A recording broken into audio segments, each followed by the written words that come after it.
Good morning and welcome back to the YouTube channel of Old Bloke Crypto on January 30th, 2024.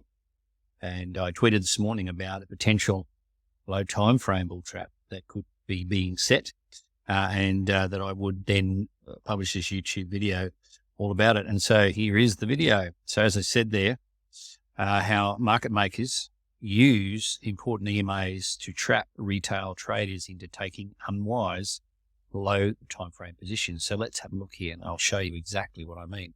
Here's ETH on the daily. Important 50 EMA, as I've said previously, only exceeded in importance by the 200 EMA down here. Have a look at the price action, recent price action. Okay, we're moving up. Great, good. All looking nice and dandy. Right back here into October. And then we have this breakdown. So what's going on here? Is it a deviation? And it could be. And you see a lot of people posting about how this is likely to be a deviation, but in my opinion, there could be further downside for ETH in the short term. And I'll show you how come. And it's not just my opinion. Let's have a look. 50 EMA. We've gone below it, gone below the 21. And the 50, as you'll see, price was respecting the 50, except for these liquidity grabs, which is normal in the volatile crypto market. So we've had that. Price came back up, and then we see it's just come down below the 50 EMA.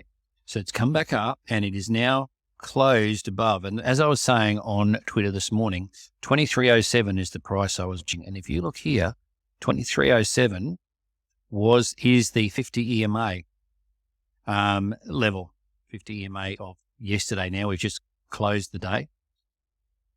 So we've got that closing at 2307. And where did price close at?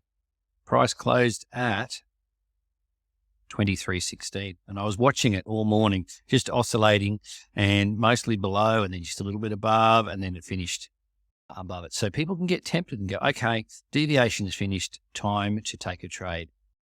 Wrong. That can be a trap. The market makers, or as I like to call them, the market manipulators, know this, that people use the 50 EMA as an important level, but it's that people use it unwisely and therefore get trapped, and happens a lot. Here we go. What I would do if I was undertaking a low time frame trade on Ethereum, which I'm not because I'm in a high time frame position, which I generally am with Ethereum anyway. If I was low time frame trading, I would wait until tomorrow's close. And what would need to happen for me to take a long position?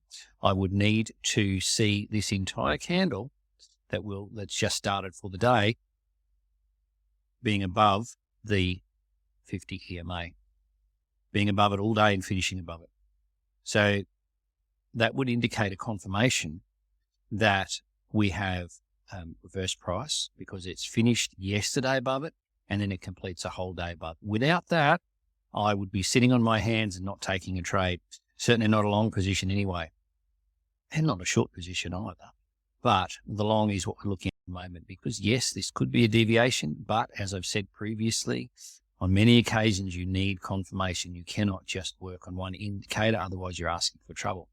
And let's have a look at liquidations. Now you'll see here, these liquidation bubbles. When I get two of these size 3 bubbles here in a row, I close the position.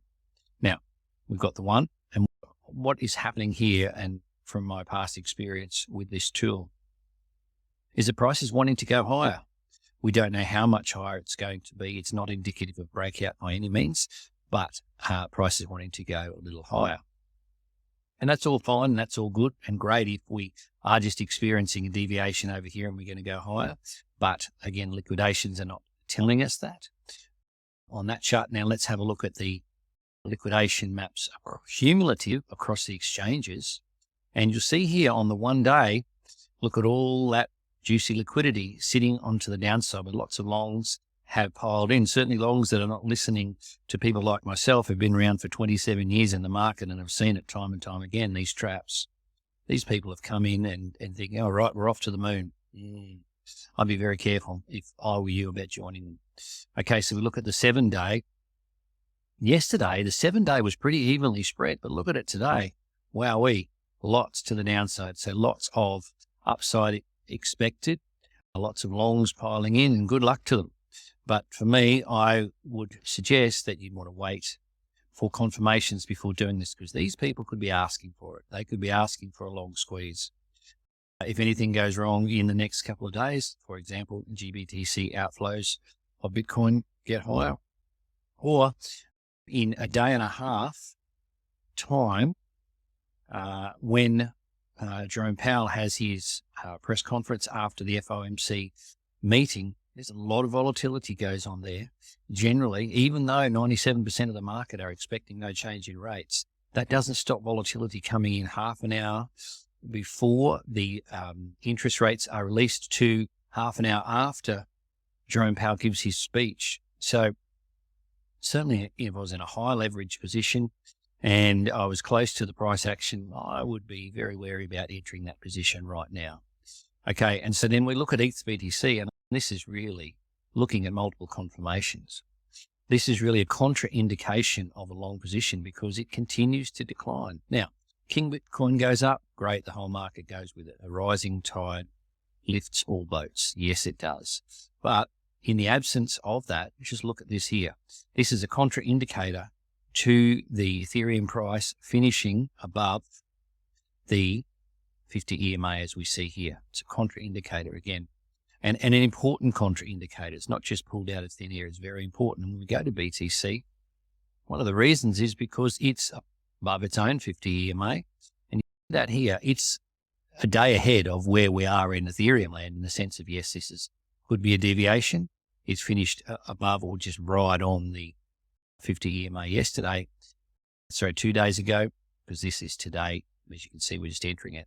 But yesterday was completely above the 50 EMA. So that's a good signal that that is wanting to go on a run. But then you've got today, which has just started, which is telling us nothing. So there will be people also that will be piling into longs on Bitcoin. Let's have a look here at the liquidation charts that are piling into longs. And this, during the course of the day, this will grow in size as opposed to this side here, to above the price action. And so people will be piling into longs. You just watch that. You watch this space on Bitcoin. And that's good for them, happy for them. That's not me. And so as I was saying, this could definitely, as I was saying on Twitter, this could definitely be a bull trap. The way to avoid it is to wait for confirmation. And that is another 24 hours from today to see that price has stayed above for the entire day, above the 50 EMA in a green candle. And a strong candle, not what I call an equivocation candle, where you get very small candle body and a long wick. You want to have a nice green candle. Doesn't have to be as big as this, but that is the essence of it, with small wicks. That's what you want. If you don't see that, I would not trade, certainly in the next 24 hours, a long trade on Ethereum. This is Old Bloke Crypto with a not financial advice video. As always, please hit the like and subscribe buttons on this video to help the content. And we will see you on the next video. I'll have another video tomorrow. I'll also have another one today about an AVAX trade, which I will be taking today, and the reasons for that. Stay safe when you're trading, and I will talk to you soon. Thank you.